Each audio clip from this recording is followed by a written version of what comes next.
And he joins us. Nigel Farage is a UKIP MEP from Southeast England, and he serves on the European Union Parliament. And he exposes the fact that it's the EU bureaucrats themselves that actually have set up a dictatorship, and the Parliament itself has become ceremonial, and he's now one of the leaders worldwide, globally, even more than Ron Paul, when it comes to fighting unelected global corporate governance. And I wanted to get him on to talk about UKIP also under assault and demonization, because it's the fastest growing party, second largest in the European Union, out of England right now as well. The system's really scared of them. But sir, you've got the floor here. Thank you for coming on with us. Tell us where Europe is right now. You've been predicting its collapse because of its authoritarianism, like the Soviet Union. Now it's openly saying it wants to dissolve whatever sovereignty's left of the member states. Where is the euro right now, sir? It's a mess. I mean, the currency doesn't work. And again today, we've had another negotiation for yet another set of tens of billions to be sent to the Greeks. Not, of course, that money actually helps the Greek people. It gets recycled through the Greek government straight back to French and German banks. We've got youth unemployment now in southern Europe between 50 and 60% in those southern European countries, and a massive north-south split in the European Union. I mean, basically, the economic logic says the whole thing's a failure, it should break up. But on the other hand, what we have is the political will of the project, and they have an iron grip at the moment over these ancient democracies, I'm afraid, and they are determined to keep the Euro project going, and their new plan is to strip out any remaining sovereignty that existed in those countries and vest it with unelected people based at the centre. It is a recipe for revolution, because people simply will not put up with declining living standards being imposed upon them by bureaucrats that they can't vote for and they can't remove. And you've been in the Parliament since 1999, exposing this as a very quiet voice, one of the founders of UKIP. Now, I mean, I see the news reports out of the UK. Your party is exploding. We're going to get to some of the socialist demonization and Marxist demonization of your party that doesn't want 80+% of your laws made by unelected bureaucrats in the euro. But expanding on this, you just hit the key here, Mr. Farage, joining us from England, folks, that they take the money, give it to Greece, and recycle it back to the technocratic bankers who are now appointing their own people over Italy, over Greece. I mean, you're one of the leading experts and resistors to this. Can you tell Americans and people in North America, but also our listeners in Europe and England, exactly what we're facing with this Euro tyranny and what they plan to do if they're not defeated? Well, I mean, the fact is that the banking system and politics became hand in glove, one and the same thing. And that's been a complete disaster. And the amazing thing is, I mean, we have had elected prime ministers in Greece and Italy removed by the bully boy bureaucrats and replaced by former Goldman Sachs employees. I mean, you honestly cannot believe what is going on. And their plan is to make this whole thing even worse, is to make elections in countries total irrelevancies, to build for themselves, you know, big new palaces in Brussels, Luxembourg and Strasbourg, and so that they can be the masters. And they think, in their own sort of Walter Mitty way, that somehow they are going to become the world's global superpower. Well, they're living in dreamland, because the internal contradictions of the whole thing simply don't work. And while they're doing that, they're not just taking away democratic freedoms, they're also stripping out liberty by putting in place a system where they can monitor the internet, where they can monitor phone calls. I mean, we are heading in Europe for the Orwellian nightmare. And that isn't just rhetoric. I mean, I see the reports constantly where they're getting rid of free speech in the continent. They're trying to get rid of free speech in the UK. They are demonizing people that are just for mild national sovereignty. For U.S. listeners, I would liken you guys to kind of constitutionalist, Ron Paul-esque. You were a successful businessman and worked in the markets, I know, in your own right. You come from the real world And then we all watch and post at Infowars.com the amazing debates you have, and when you get up there and excoriate the unelected bureaucrats and they laugh at you or try to censor you, and then everything you talk about comes true. So tell us what's coming next, looking into your very accurate crystal ball. What's coming next is that despite the problems that Southern Europe has, they lack leadership to get themselves out of the crisis.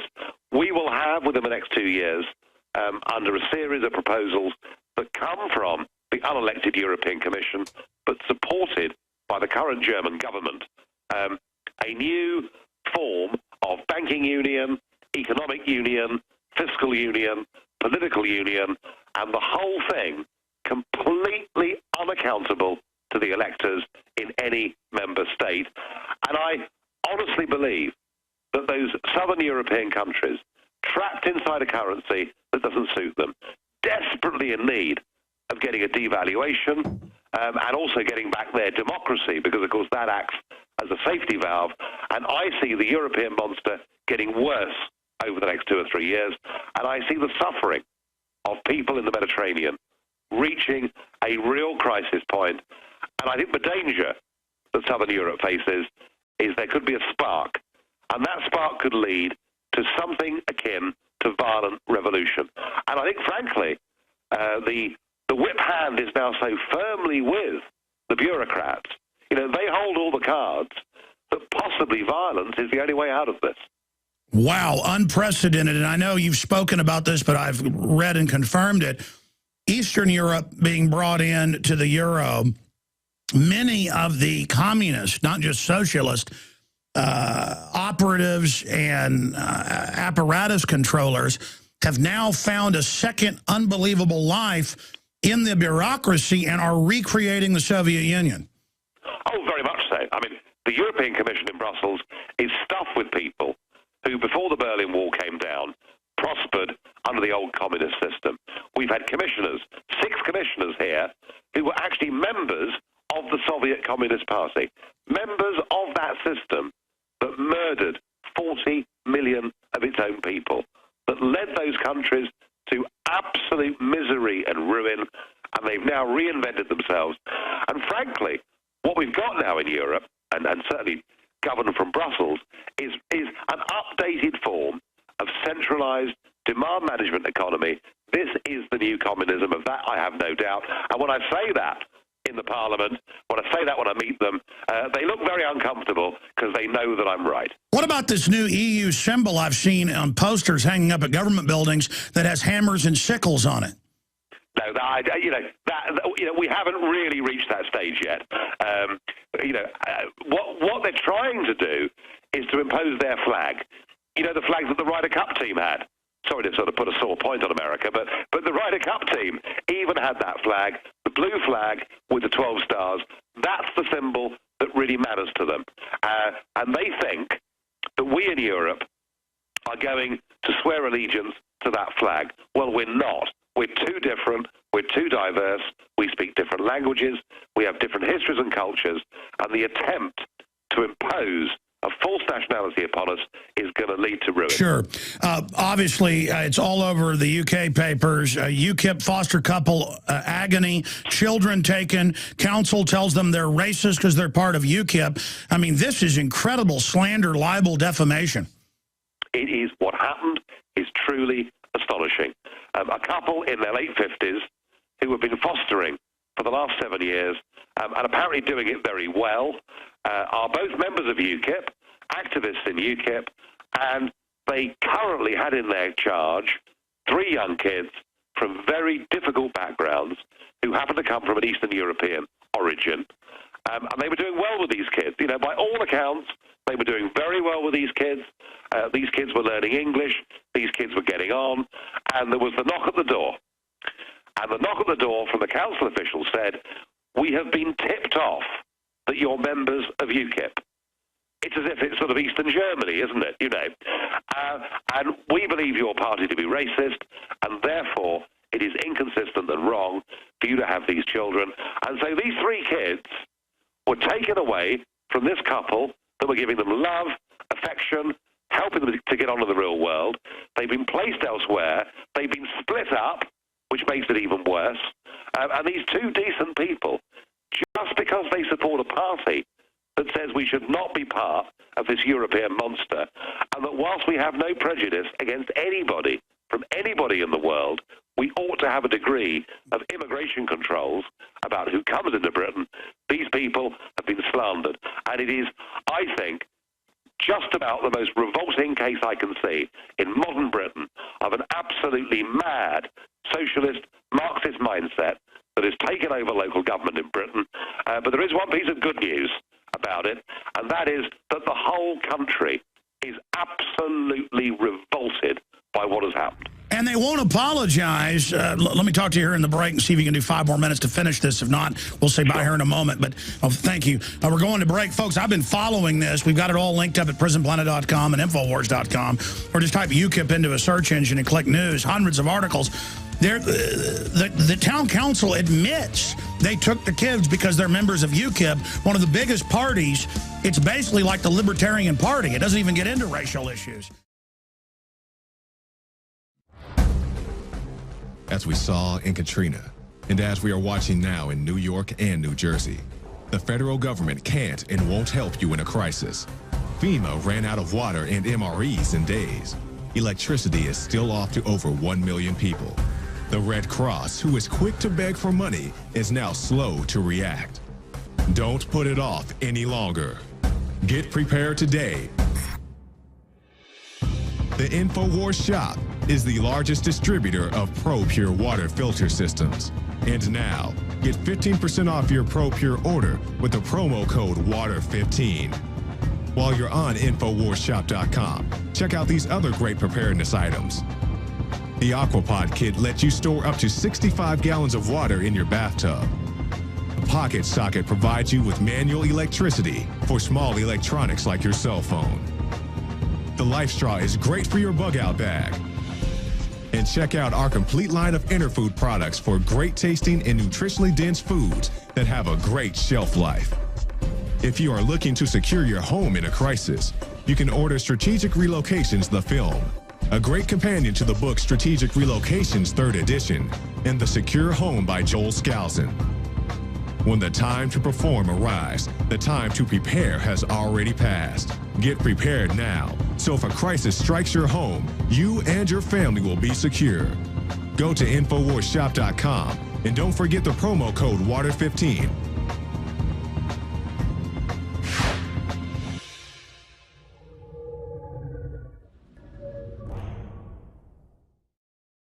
If you follow international politics that affect us here in North America, because it's all intertwined by the same bureaucrats, the same mega banks that brag they've conquered Europe and the U.S. I mean, there's headlines where they brag they took us over by fraud, by derivatives. You'll know that Nigel Farage, a member of the European Union Parliament hailing from England, from the UK, is our champion over there. I mean, he's the Ron Paul in Europe. And we're just so honored to have him here with us in this short final segment. And another guest is joining us. And, of course, it was 2 years ago that he survived an incredible plane crash. Went back on May 6, 2010. We'll actually put that news article up on screen for people. Just unbelievable photos of the plane upside down with him and the pilot. And then he actually walked out of it. Just absolutely brutal photos that we'll scroll through there for people. But you've got the floor, sir, and the time we've got left here, finishing up with this family and this new attempt to demonize that you're not putting a good face on it. It has absolutely backfired in every newspaper I've seen. Oh, without a doubt. I mean, everybody, even the left-wing press, are saying this has gone too far, this is disgusting. The trouble is, whilst there is a wall of support for what we've had to say and for this, the council in Yorkshire who did this have announced there'll be an inquiry. Now, on the face of it, that sounds good, but really, this is just kicking the can down the road. I want an apology for these parents. I want those kids to be brought back together and returned. I want these people pardoned, and I want heads to roll. And it just shows you how government works in the Western world now. The woman who made the decision to take those kids away, working for a local council in a small English provincial town, is paid a salary of £130,000 a year. That's $200,000 a year. This woman gets paid to look after kids in Rotherham, and I want her to be sacked. I want her head to roll. And if we don't get the right redress from all of this, then I will, on behalf of this couple, take legal action, because people like this just must not be allowed to be bullied by the state. This case sums up just what goes wrong. We're very, very close now to having a thought police in our country, and I'm going to fight it with all my might. It's Joyce Thacker, Director of Children's Services for Rotherham Council. And again, this isn't you saying they took the kids because they were constitutional, you know, pro-UK sovereignty, sanity, just mainline, good libertarian folks. But, I mean, if they took these from bad people who, you know, were white supremacists or black supremacists, still you don't take their kids.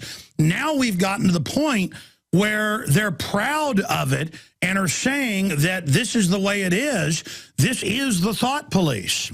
Yeah, it is. I mean, it really is. I mean, this is the Orwellian nightmare come true.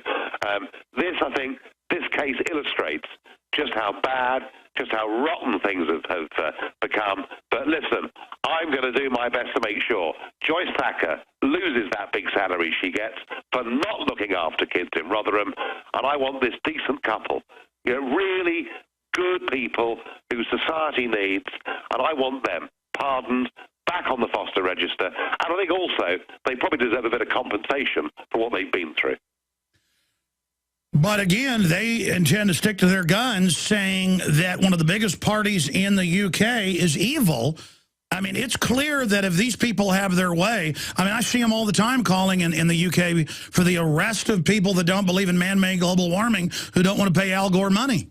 Yeah, well, I mean, you know, there is a huge ideological war, isn't there, that's going on here between those of us that believe in free speech and liberty and the right that we can agree and disagree on things, and this new horrible, bureaucratic, monstrous state that is gone beyond the democratic process. And, I mean, in a sense, you know, this case in Rotherham is just a little small example of my bigger battle against the whole European monster. It's about, frankly, I believe, Alex, it is about the battle between good and evil. It is. In the 1 minute we've got left, how do people get involved who are listening in the UK to UKIP, and people in Europe who want to export these ideas of freedom against the ideas of tyranny? Absolutely. This battle is as important in every other European country as it is in the United Kingdom. If you look at ukip.org, you'll see what we're doing. It's a good website. It's updated every day. We are the campaign for truth and liberty. We've got the establishment in Westminster absolutely terrified of us. And you know what? We haven't even started yet. Worldwide, people are waking up to the globalist tyranny, and member of parliament from the UK to the EU, Nigel Farage, amazing videos as he does battle with the globalists. Thank you for the time. I know you're under the weather, and we're glad you survived that plane crash. God bless you, sir. Thank you very much. All right, there he goes, ladies and gentlemen. Wow. Let me tell you, if you don't know who that guy is, you better find out. Just dynamite the way he tears them up.